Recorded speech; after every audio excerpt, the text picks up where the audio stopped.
review on the Bark River Knives Bushcrafter, and for the use, I'm not going to be doing anything like one stick fires or anything, because that's truly something that really many knives can do.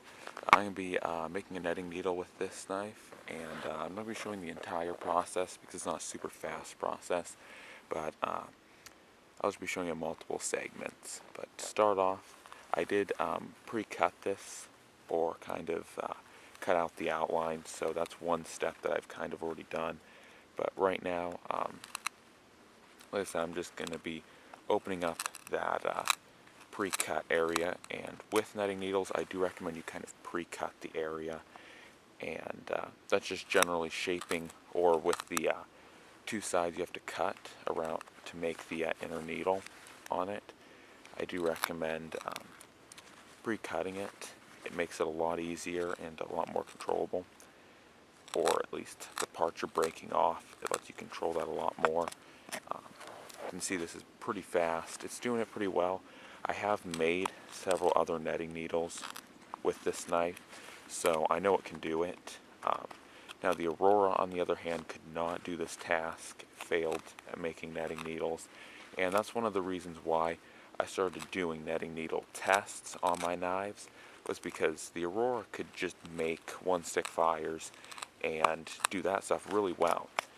But one stick fires are only a small portion of what it actually takes to be a bushcrafting knife. So I decided to test that one in making a netting needle, and it failed. And so that's why I started to test really all these knives with making netting needles and seeing if they'd fail. Luckily, the Bushcrafter has shown to be quite a bit different in style and in strength than the Aurora, which is a good thing. If it wasn't, I'd be extremely disappointed, but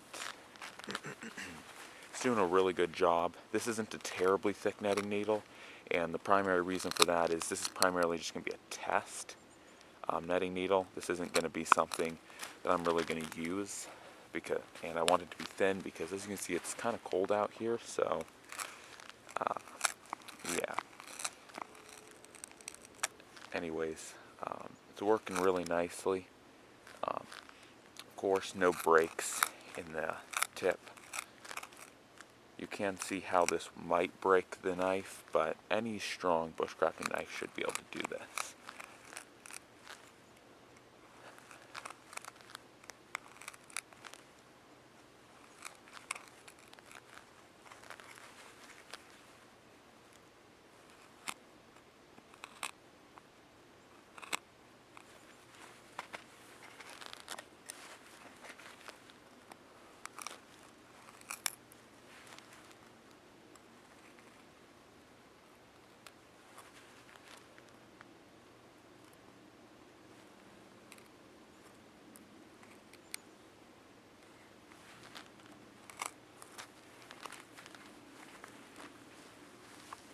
Guys, this is just literally a few minutes later. I do have this side, as you can see, roughed out. I'm not sure how much of this I'm going to fully do. Probably not the entire needle, because that's the main test is what I'm doing right now, and that is the light prying on the tip. And like I said, this knife definitely impressed me with making a netting needle. Like I said, I've made a few before this video just to make sure it actually could make them, but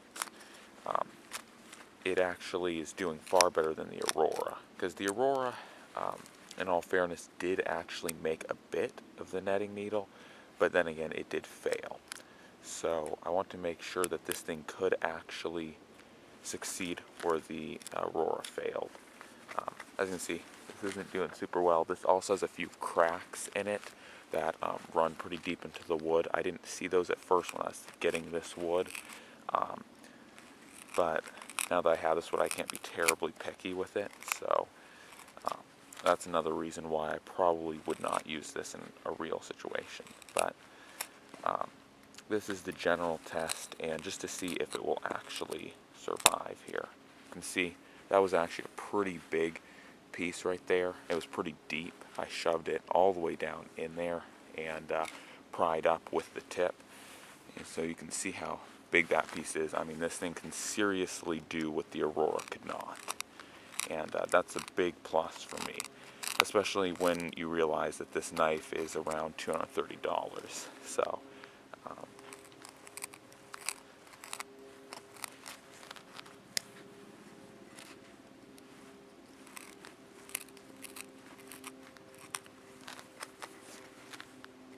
so guys, that is pretty much it for the testing. From here, I have both sides roughed out, as you can see, and you would just work on making the tip for it, for actually carving this out and making this inner piece a needle. That's pretty easy. I could do it with this knife. I've done it before with this knife. I want to show you guys a little bit of that this thing can actually do this. Of course, I'd work on cleaning this up here, both these sides, but primarily the real testing is to see if the tip is strong enough to hold up to all that prying, which it is. So anyways guys, now off to the review. Today I'm doing a review on the BRK River Knives Bushcrafter. So as you guys probably just saw in that use video, I kind of roughed out a netting needle. That was the hardest part to do with a netting needle. It was doing a lot of prying with the tip, and admittedly it wasn't hardcore prying. I wasn't trying to break it, but I did want to test it to make sure that it wouldn't fail. And I've done several netting needles with it, so I know it won't fail. But just to show you guys actual proof that it doesn't fail in doing that, I decided to do that. So other than that, I have dressed 3 sharp-tailed grouse with it. That's about all I've done with it as far as dressing game animals. But like any BRK River knife, this one exceeds greatly in processing game animals. I will say BRK River does make great knives for processing animals. Not so much in bushcrafting, but great for processing animals. And so other than processing animals, the whole crafting element, it does do really good. I like how small the edge is on it. Some people might complain about that, but for actual bushcrafting, you really don't need a larger edge than this, especially if you're carrying an axe or a saw. Like I've talked about many times before, this edge is sufficient for doing actual crafts, and that definitely shows because this does craft. As far as the edge goes, this was my first knife, or sorry, the edge retention goes, this was my first knife in CPM 3V, and it's held up very, very well. I have not had to sharpen it. I do strop it after usage or any heavy usage. I do strop it, but other than that, it's kept its factory edge and it keeps it very well. This is definitely a premium steel, and that's one of the big things that I do like about this knife, is the edge retention. As far as the ergos go, or the ergonomics, I talked about this before in the first impressions. It definitely has great ergonomics. Like most BRK River knives, they definitely do ergonomics very well. Even with gloved hands, it feels very good. With or without gloves, it doesn't really matter. You're not going to fatigue your hands. There's no sharp points on this handle at all. It's just a 100% smooth. All the surfaces are matched. The handle isn't like sticking out, or the handle material isn't like sticking out past the steel, or vice versa, which is kind of something you should come to expect with a knife that's $230. But very nice ergonomics. It feels great. You can definitely use this knife for long periods of time without fatigue. Once again, it gets an A in my book. For any of you guys who are going to ask, it does do really nice with fire starting with a ferro rod. I have done one-stick fires with this. That's not something I key upon because many knives can do that, but it does do that phenomenal. The spine is 90 degrees. And this is the ferro rod I use with it. It's just a Light My Fire Scout and coconut shell handle. I've talked about that many times before. So as far as the sheath goes, this is what it came with. I'm not sure what it will come with generally. On their website, it says it comes with a Bushcrafter A style sheath, which is what my Aurora had, and if it does come with that, I have put this in the Aurora sheath. It gets buried like right up to here. I wouldn't necessarily recommend that, but that's what it says it comes with. But when I got mine from Bark River, it came with this sheath. I actually like this sheath a little bit more than the Bushcrafter A.